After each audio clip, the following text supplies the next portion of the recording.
Hello. I just spilled water on myself. My bangs are cut a little too short. This is gonna be fun. I'm actually really excited about this video because I found a way to combine two of my passions/hobbies into one. Kind of. If you're new here or you don't follow me on other platforms, you might not know that I'm a big knitter. I love to knit, I love to crochet. It's one of my favorite hobbies. I want to say that it's my ultimate form of therapy. Now, you might be wondering, I thought you were a photography channel. Why are you talking about knitting right now? Well, the knitting community on YouTube is where I got today's video idea from. When I'm not working, taking pictures, or reading, chances are I'm sitting here knitting while watching someone else knit online. Probably working on something like this. This is a cardigan. You probably can't tell because I'm not really done with it. And trust me, I've seen a lot of knitting videos on YouTube. There's so many knitting or even fiber arts videos on YouTube, but there is one thing that is common amongst all of them, and that is knitting plans. These artists make a video about all the patterns they found and what they really want to make using such and such yarns. And this gave me an idea because I've been wanting to do a video on inspirations. Whether that's me going through my Pinterest boards, looking at someone's Instagram feed, or even watching someone else's street photography video and pointing out some things that I want to do. Well, friends, we're gonna go through all the photos that I liked on Instagram within the last 60 to 90 days.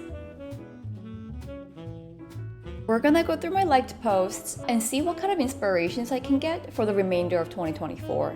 Alright, just scrolling through my liked posts, I want to say I can divide these into two categories. Number one being domestic, as in local, and number two being travel focused. Okay, let's go from the very top. Oh my god, these are beautiful, especially this third picture. This is something I would love to photograph, but am kind of scared to do as well. I guess I can ask people for permission saying, hey, do you mind if I take a picture of you? But when I'm in a foreign country, it might be hard to do that because I don't want to make anyone uncomfortable. That's my least favorite thing to do. I'm gonna have this as a travel category. And travel, people. There's something I really love about diners and old school restaurants. I don't know what it is. It might be the interior decor. I'm gonna sneeze. It might be the decor because I am in a major city and something as vintage looking is kind of hard to come by. There are some really cool diners out here, but just because I'm at the place I want to photograph, that doesn't really make the picture because it also depends on the people or the subject in my photos too. Did I just bump my microphone? I'm going to have this as local people.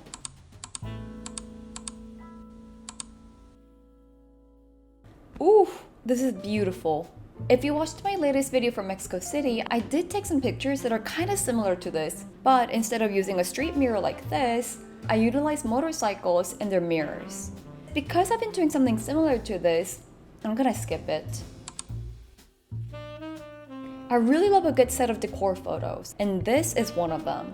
This reminds me of the time when I went to a getaway cabin for my birthday and took some detailed pictures of the cabin. And more recently, when I went to Big Sur and stayed at Alila, I tried to do something similar to this without giving too much away.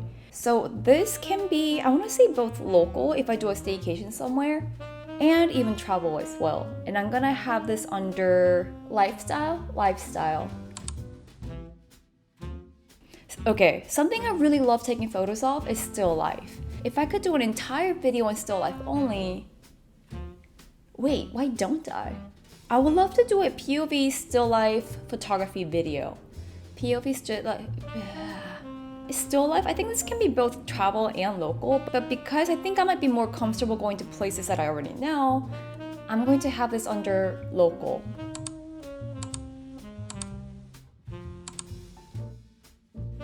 I have quite a few iPhone pictures like this, and I recently started going to a bar with a pool table, so I guess I can bring my camera there and take something similar to this. Wait, this person's feed is amazing. Travel, local, architecture. Again with diners. I feel like I have to go to one and photograph it soon. This kind of photo is something I always take. But to make this mine, I think I will show the background buildings a little more. This, I would say, is lifestyle.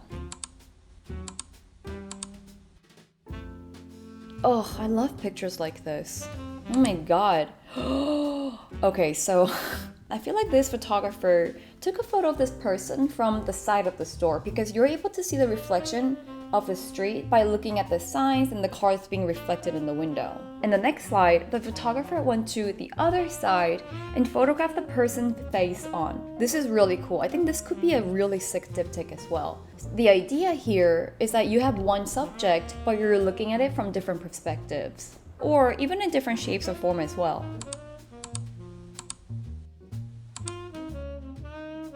This is not gonna be on my list, but is it just me or are cars just so hard to photograph? This reminds me of the photos that I believe his name is Jeremy in My Flowers on Instagram. He shows a lot of raw moments happening in LA, especially Hollywood. Seeing these photos, I've always wanted to take photos like these, but they're weirdly hard to do, and I have a feeling that's also depending on my confidence level as well. As I said in the beginning, I don't want to be a hassle to anyone, I don't want to bother people, but at the same time, if I know I want the picture and I know it's gonna be a good one, I guess I would just have to go for it.